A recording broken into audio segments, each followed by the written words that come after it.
Today we're going to talk about integers and absolute values. So first, integers. These first two statements are going to be pretty shocking, but I believe you can handle it. It turns out that a negative number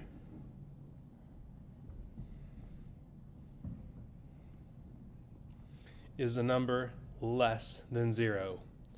I know it's shocking, but hopefully you're sitting down. So you can probably figure out what's going to go in the next blank. If a negative number is a number less than 0, a positive number is a number that is more than, or you could say greater than 0. Try the word number.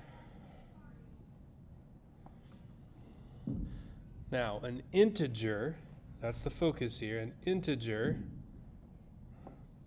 is any number from the set -3, -2, -1, 0, 1, 2, 3, and these dots on both sides mean it keeps going down forever, so -4, -5, and so on, +4, +5, and so on, because these keep going up forever.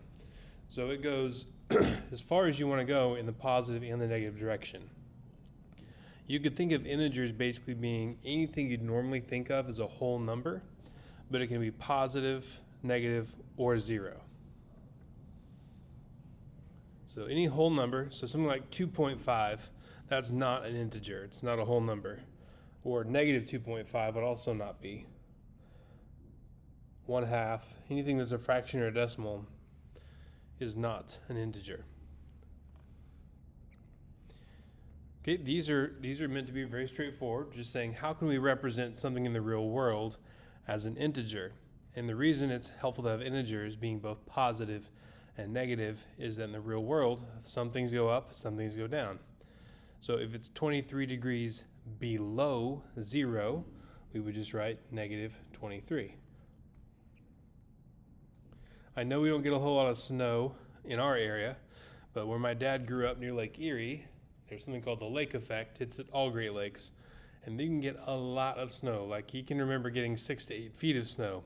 So you might one day say, oh, we got 11 inches more snow than normal. So that's above normal, so it would be a positive 11. And you don't have to write a plus in front. It's understood to be positive. A deposit is when you add money to your bank account, so you're increasing the amount in your bank account, so it would also be a positive, it'd be 15. And D is thinking in terms of like American football, where you might run a play, but you end up 8 yards behind the line of scrimmage, so that's a loss of 8 yards, and since it's a loss, that tells you it's a result of -8 yards from where they started. Okay, with integers, we want to make sure we understand, especially between positive and negative, what's bigger and what's smaller. So here's why we're going to write two inequalities, is because you could write an inequality with 1 first and -2 second, or one with -2 first and 1 second. So we start over here, so we're comparing the size of +1 and -2. Well, this is a positive number and this is a negative number, so hopefully it's obvious that +1 is greater than -2. And so this will just be the reverse. This is a negative number, so that -2 is less than -1. So I'd encourage you to pause this video and try the next one on your own. I'll give you just a second to do that. But here would be the answer. -7 is smaller than -3. That's farther down the number line than -3. -3 then is greater than -7.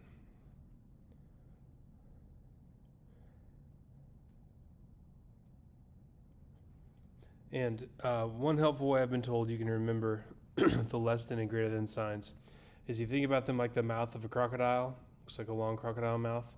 A crocodile is always going to go for the biggest game it can get. So it's going to try to eat the bigger of the two. So since one's the bigger one, the crocodile's mouth is facing it. Since one's the bigger one, the crocodile mouth is facing it. Same with -3 on both of these. Another way you can remember it is the less than symbol looks almost like, sorry, that's the greater than symbol. Let me try this again.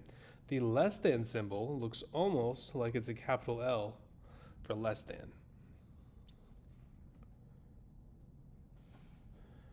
Okay, now we're given the two numbers and told to place either less than, greater than, or equal to between the two numbers. So again, I'd encourage you to pause and take a moment to try to do that on your own.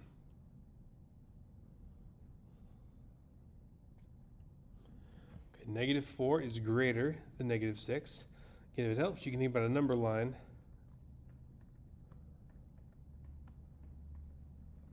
So -4 is farther along, more positive, not more positive, it's not a good way to say it, bigger than -6 because it's farther to the right.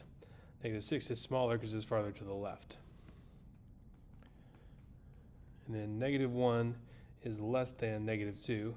Negative numbers are always smaller than positive numbers.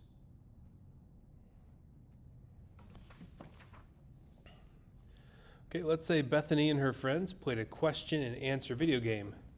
Their scores at the end of the game were 1, -5, 0, -1, 2, and 4.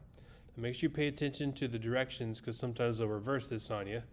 With this one it says order the scores from least to greatest. So that means we start with the smallest number. You are not required to use a number line for this, but I'm going to show you how it could help you if you did.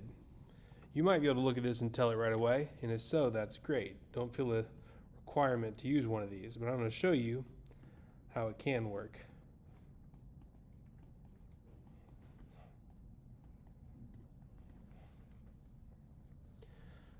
So I've drawn a number line that it has more than just these numbers, but it has all the numbers on my list.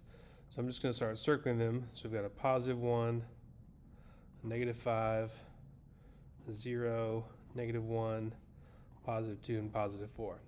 So once I've marked these on my list, my number line, I can just list them in the order they show up from left to right. This is the smallest number. This is the biggest number. So we'd put -5 first, -1 second, 0, +1, +2, and +4. And one help you can do by crossing out the numbers is making sure you are using all the numbers. Because that's especially helpful if you have something like this, where it's talking about the degrees at Niagara Falls during a certain week in February.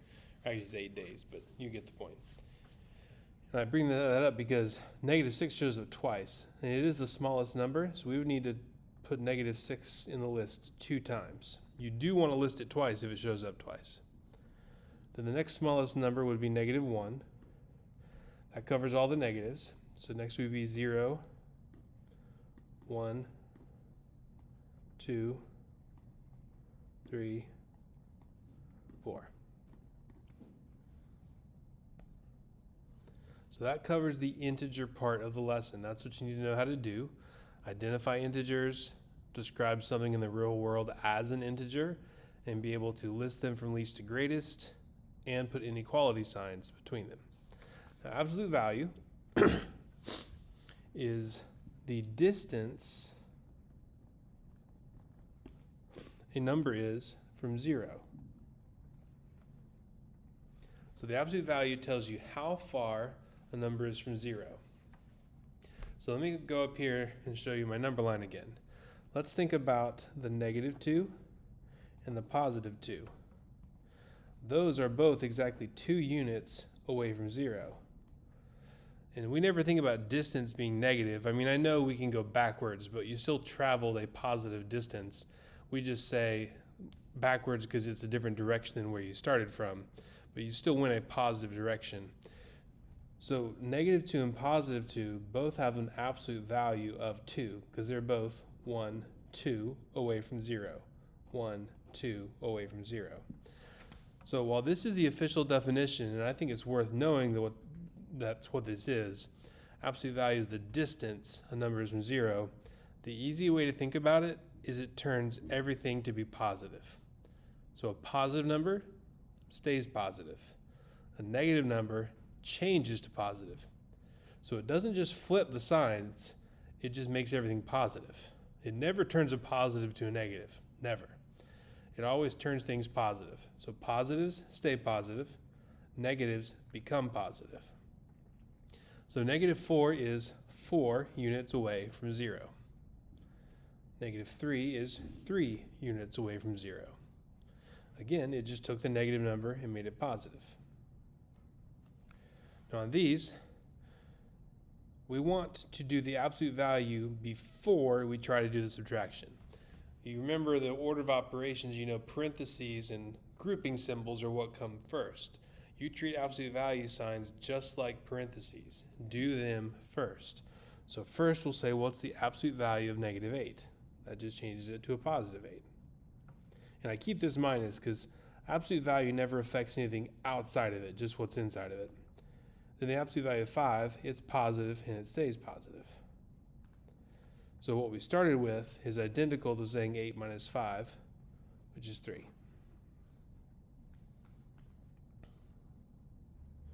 Over here, the absolute value of 4 is 4, no change. It was already positive and it stays that way. The absolute value of negative 3 is positive 3. 4 minus 3 is 1.